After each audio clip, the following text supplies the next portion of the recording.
Hello guys, welcome back to my channel. Hope आप सब लोग अच्छे होंगे। मैं भी अच्छी हूँ। काफ़ी टाइम से मैं इस चैनल पे अपडेटेड नहीं हूँ।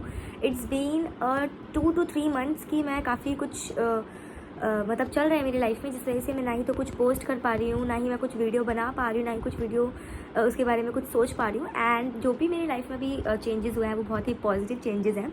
बट द थिंग इज़ कि बहुत सारे कमेंट्स आप लोगों के मेरे पास आ रहे थे रिगार्डिंग योर क्वेरीज, और मैं उन चीज़ों पे बिल्कुल भी आंसर नहीं कर पा रही थी, ना ही तो मैं कमेंट्स में आंसर कर पा रही थी, बिकॉज वो क्वेरीज में चाहती थी कि प्रॉब्लम सॉल्व हो, प्रॉपर वे में मैं उसको आंसर करूँ। तो फिर मैंने सोचा कि ठीक है, मैं वीडियो ही बनाऊँगी। और अभी जो है मैं आज की वीडियो में आपको थोड़ा सा अपडेट दूँगी अपने बारे में, और थोड़ा सा बताऊँगी मैं आपको, जो भी आपकी क्वेरीज थी वो सॉल्व करूँगी। तो आज की वीडियो 2 पार्ट्स में होगी। एक पार्ट जो है वो अभी अपलोड होगा और सेकंड पार्ट जो है बाद में अपलोड होगा।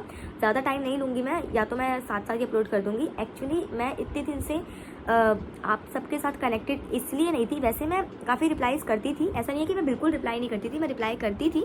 बट द थिंग इज़ कि काफ़ी टाइम से मैं थोड़ा बिजी चल रही थी। मेरी कहीं और ज्वाइनिंग हुई थी, और वहाँ ज्वाइनिंग में नया वर्क प्लेस है, नया इन्वायरमेंट है, प्लस मुझे नई नई चीज़ें जानने को मिली, नई नई चीज़ें सीखने को मिली। तो इस वजह से जो है मैं अपडेटेड नहीं थी आप लोगों के साथ। मैं वहाँ पे जाती थी, अपना पढ़ाने के बाद, अपना एक्स्ट्रा काम करने के बाद मैं थक जाती थी, मैं इतना अपडेटेड नहीं हो पाती थी।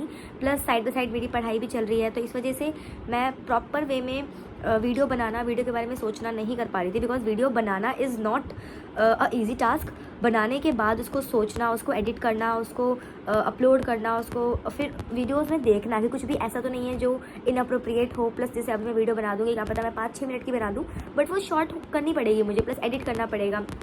So it's not a easy thing. आज की वीडियो में तो बस बेसिकली मैं आपको बताऊंगी कि मैं इतने टाइम से कहाँ पे थी। Okay, so the very first question is, सबसे पहले तो ये मेरा क्वेश्चन नहीं है, ये बस मेरी तरफ से एक आंसर है।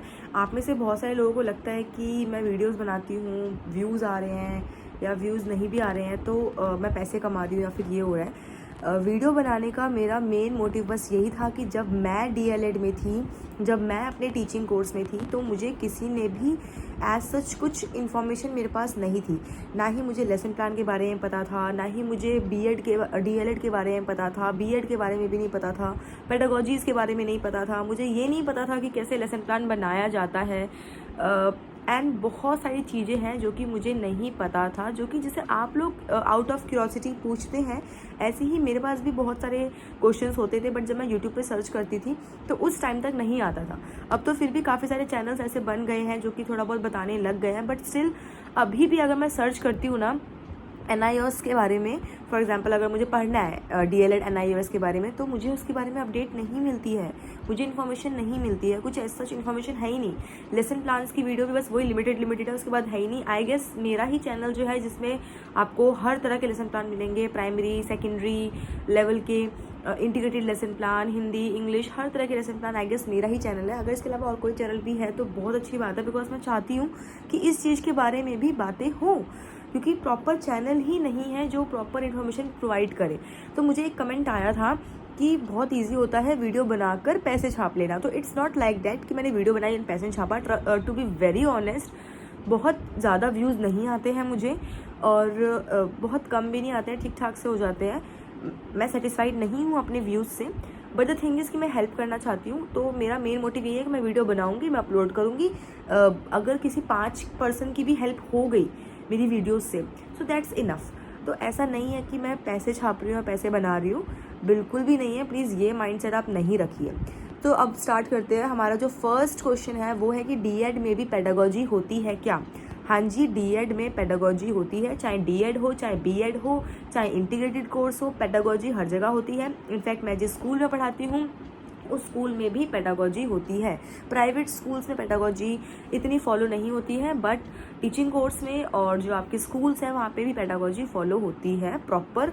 Pedagogy is basically a way of teaching students, कि किस तरीके से आप बच्चों को पढ़ाते हैं वो होता है। और अगर आप चाहते हैं कि मैं पेडागोजीज़ के बारे में बात करूँ तो आप प्लीज़ मुझे कमेंट सेक्शन में बताइएगा, बिकॉज मैंने काफ़ी सारी पेडागोजीज़ ली है। हमारे स्कूल में 1 वीक में 2 पेडागोजीज़ होती है, हर सब्जेक्ट की पेडागोजी मैंने ले रखी है। तो इफ़ यू वांट कि मैं डिटेल में बात करूँ इसके बारे में, तो प्लीज़ आप कमेंट सेक्शन में पेडागोजी लिख दीजिएगा, मैं समझ जाऊँगी और मैं इससे रिलेटेड एक डिटेल वीडियो लेकर आऊँगी, because I do have a knowledge अच्छा खासा पेडागोजी से रिगार्डिंग। उसके बाद हमारा सेकेंड क्वेश्चन है, 10th तक उर्दू मीडियम से हूँ, पर 11th और 12th जो है वो मैंने कॉमर्स से करी है, जिसमें उर्दू सब्जेक्ट नहीं लिया है। अब मैं डीएड कर सकती हूँ क्या उर्दू सब्जेक्ट में? पहली बात तो डीएड ऐसा कोई पर्टिकुलर सब्जेक्ट में होता नहीं है। डीएलएड कोई पर्टिकुलर सब्जेक्ट में नहीं होता है। डीएलएड 12th के बाद किया जाता है और इसमें आपको प्रॉपर सारे सब्जेक्ट्स मिलेंगे, बिकॉज डीएड जो है जिसको जेबीटी और बीटीसी भी बोलते हैं, वो आपका प्राइमरी लेवल तक होता है। और प्राइमरी लेवल मतलब 1 to 5 क्लास के जो स्टूडेंट्स होते हैं, तो उसमें तो उर्दू होता ही नहीं है। तो आप डीएड करेंगे तो आपको बेसिक सारे सब्जेक्ट्स पढ़ने पड़ेंगे, जिसके अंदर आपके 12 to 13 सब्जेक्ट्स होते हैं। Hindi, English, work education, HPE, art education related बहुत सारे सब्जेक्ट्स होते हैं। अगर आप बीएड की बात कर रहे हैं तो हाँ, बीएड में आप एलिजिबिलिटी क्राइटेरिया के अंदर रीड करना पड़ेगा। तो बी वेरी फ्रैंक, मुझे अभी बीएड का एलिजिबिलिटी क्राइटेरिया फॉर उर्दू पता नहीं है, बट मैं इसके बारे में सर्च करके ज़रूर से बताऊंगी। उसके नीचे एक रिप्लाई भी आया है जिसके अंदर बोले कि हाँ कर सकते हैं।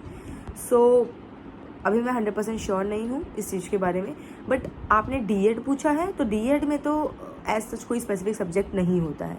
अगर आपको करना है तो आप बीएड से कर सकते हैं। नेक्स्ट इज़ इग्नू से डीएलएड करना सही होगा, बिकॉज इग्नू से ओपन डीएलएड होता है। पहली बात तो इग्नू से डीएलएड आजकल हो ही नहीं रहा है, कोई डीएलएड के फॉर्म्स भी नहीं आ रहे हैं इग्नू से। सो वैसे करना तो ठीक है अगर आप करना चाहते हैं तो, बट अकॉर्डिंग टू मी अगर आप टीचिंग प्रोफेशन में आना चाहते हैं और अगर आप अपने आप को एक, अगर फॉर एग्जांपल आप गवर्नमेंट का तो क्या ही वैकेंसीज का कुछ पता नहीं रहता, बट प्राइवेट वैकेंसीज़ में अगर आप जाते हैं, प्राइवेट स्कूल्स में आप जाते हैं, तो वो उनको ज़्यादा प्रायोरिटी देंगे जिन्होंने रेगुलर से किया होगा। तो अगर आपने रेगुलर बीएड किया हुआ है तो आप डीएलएड ओपन से कर सकते हैं, but according to me DElEd और बीएड जैसे कोर्स तो आपको रेगुलर ही करना सही रहेगा आगे जॉब अपॉर्चुनिटीज़ के लिए। आफ्टर 12th बीएलएड होता है या डीएलएड नहीं? आफ्टर 12th डीएलएड भी होता है और बीएलएड भी होता है। DElEd is basically diploma in elementary education and BEd is basically bachelors of elementary education. DElEd जो है वो हमारे 2 साल का होता है एंड बीएड जो है वो हमारे 4 साल का होता है, जिसके अंदर डीएलएड के अंदर ग्रेजुएशन नहीं इंक्लूड होता है, बट जो बीएड है उसके अंदर आपका 4 साल का होता है, जिसके अंदर आपका ग्रेजुएशन और बीएड दोनों ही इंक्लूड होता है। ठीक है, तो 12th के बाद दोनों ही किया जा सकता है। एक सब्सक्राइबर है गौरी शुक्ला, उन्होंने बोला है आफ्टर 12th बीएड होता है, डीएलएड नहीं। सो डियर प्लीज़ आप एक बार गूगल कर लीजिए अगर आपको मेरी बातों पे यकीन नहीं है तो। ओके, मुझे ये भी बहुत ज़्यादा मैसेजेस आते हैं कि सैलरी क्या है, प्लीज़ सैलरी बताइए। देखो, ऐसे सैलरी डिस्क्लोज की नहीं जाती है, बट मैं आपको एक रफ आइडिया बताऊं, बिटवीन प्राइवेट एंड गवर्नमेंट तो बहुत डिफरेंट है। एक होता है प्राइवेट, एक होता है गवर्नमेंट, एक होता है सेमी गवर्नमेंट। गवर्नमेंट की सैलरीज तो आप सबको पता ही है, उसके बारे में तो मुझे लगता नहीं मुझे बात करने की नीड है। इफ़ यू वांट तो आप कमेंट सेक्शन में सैलरी टाइप कर सकते हैं, मैं गवर्नमेंट की पूरी सैलरी के बारे में बताऊँगी आपको, पे स्केल, DR, TR, HR जो भी होता है। ठीक है, अब आता है हमारा प्राइवेट में डिपेंड करता है स्कूल टू स्कूल। अगर कोई जैसे बहुत GD गोयनका स्कूल है, ऐसे स्कूल्स हैं तो वो अच्छा खासा देते हैं, but it's not like that कि आपको गवर्नमेंट की तरह मिलेगा। सेकेंड इज़ आपका जो सेमी गवर्नमेंट स्कूल्स है वहाँ भी आपको अच्छा पे स्केल मिलता है, और बस सैलरी डिफ़र करती है। 15 भी मिलता है किसी स्कूल्स में, किसी में 18 मिलता है, किसी में 20, 25, 40, 45 इतने भी मिलते हैं। तो सैलरी का आपको मैं ऐसा सच बता नहीं सकती। प्लस ये स्टेट टू स्टेट भी डिफ़र करता है। दिल्ली और मुंबई में सैलरी ज़्यादा है, XY सिटी का कुछ होता है, तो इस वजह से दिल्ली और मुंबई शहर में ज़्यादा है। वैसे सैलरी जो है वो डिफरेंट स्टेट्स में डिफरेंट होती है। तो ये तो बहुत ही एक ऐसा क्वेश्चन है कि इसके बारे में क्या रिप्लाई करूँ। मैं हर बार इस क्वेश्चन को देखती हूँ और हर बार मैं सोचती हूँ कि इसके बारे में रिप्लाई क्या करूँ। तो प्लीज़ सैलरी रिगार्डिंग तो आई डोंट थिंक सो कि प्राइवेट सेक्टर में तो मुझे पूछना चाहिए। गवर्नमेंट सेक्टर का अगर आप जानना चाहते हैं तो आप कमेंट में सैलरी टाइप कर सकते हैं, मैं ज़रूर बताऊँगी। डीएलएड फॉर्म्स के बारे में पूछा है, तो डीएलएड के फॉर्म्स तो मैंने बताया आपको लास्ट टाइम। सो अगर आपको ये वीडियो पसंद आई तो वीडियो को लाइक करना, चैनल को सब्सक्राइब करना।